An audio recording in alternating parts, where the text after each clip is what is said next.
Hello everyone, welcome back to another video. If you're new to this channel, my name is Farhan and I help accounting students like you ace their exams. Today we have got a practice question from the topic non-current assets. In this question, you are given the asset at cost account and the depreciation expense account. We are required to prepare some extracts, identify the method used to depreciate, and also calculate the relevant scrap or residual value at the end of its useful life. The question is on the left hand side, and on the right hand side we've got all the workings, which I'll go through step by step. So let's begin. Sarah Design Services, a business that provides interior design services to homeowners, provided its equipment and the corresponding depreciation accounts shown below. So here you can see we are given the asset at cost account, and then we are given the relevant depreciation expense account. So let's understand what's happening in the asset at cost ledger account. So we can see that on the 1st of Jan 2020, the business purchased $10,000 worth of asset on credit, okay? And the question that we have got here, I got this from a past exam that took place in one of your schools, and they wrote trade payable here, which I believe should not be written because trade payables are more relevant to credit suppliers, and it relates to the items that you actually buy on wholesale from your supplier and then sell them on credit.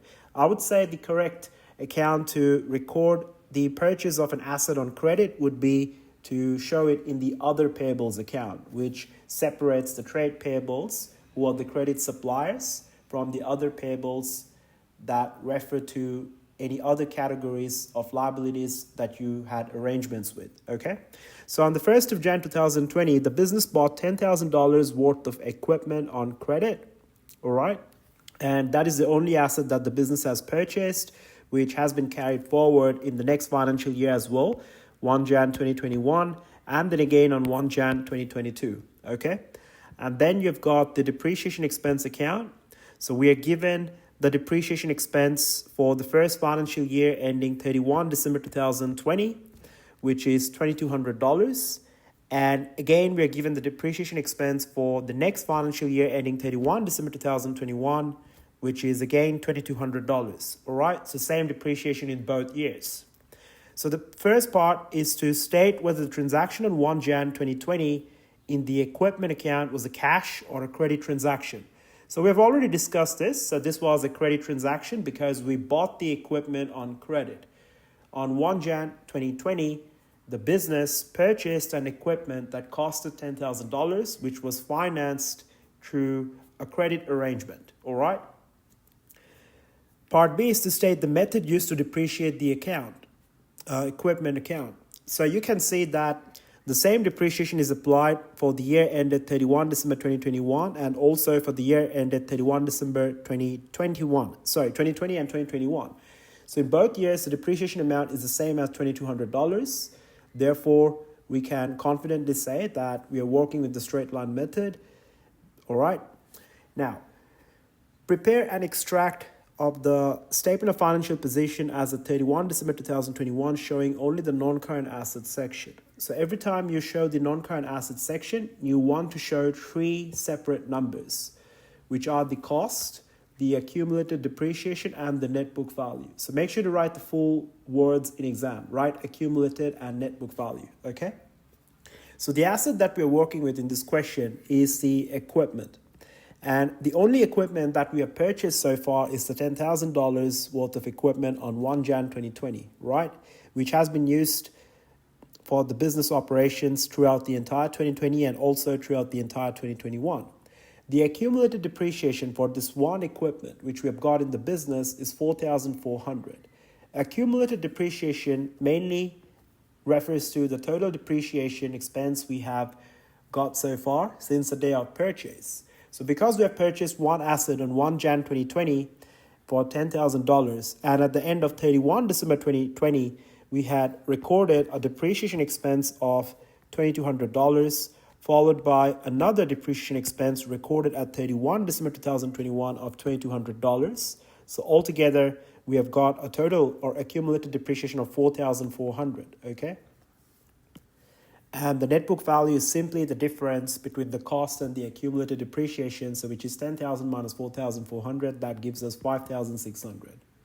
Now, the net book value at any given point in time refers to the economic benefits that are still available for consumption by using the asset to help the business generate more revenue. Okay? All right, so part D. Given that the equipment has a useful life of 4 years, calculate its scrap value at the end of its useful life.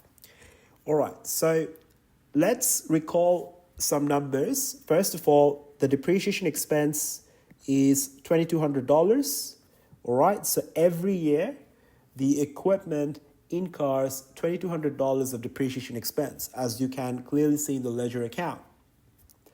And the useful life is given to us as 4 years, and we have already identified that it is a straight line method, isn't it? We do know the cost as well, which is $10,000. So depreciation using the straight line method can be calculated by having the difference of the cost and scrap value in the numerator and then dividing it by the useful life. So what I do is I just simply use algebra. So I'm replacing depreciation with 2,200, the cost at 10,000, the scrap is what we are looking for, and the useful life is 4 years. So how do we find the scrap? Simply again, we use algebra. So 2,200 here will be multiplied by 4, all right? And that should equal to 10,000 minus scrap. And then 2,200 multiplied by 4 is 8,800, which should equal to 10,000 minus scrap. That means to get 8,800 on both sides, the scrap value must be $1,200, all right?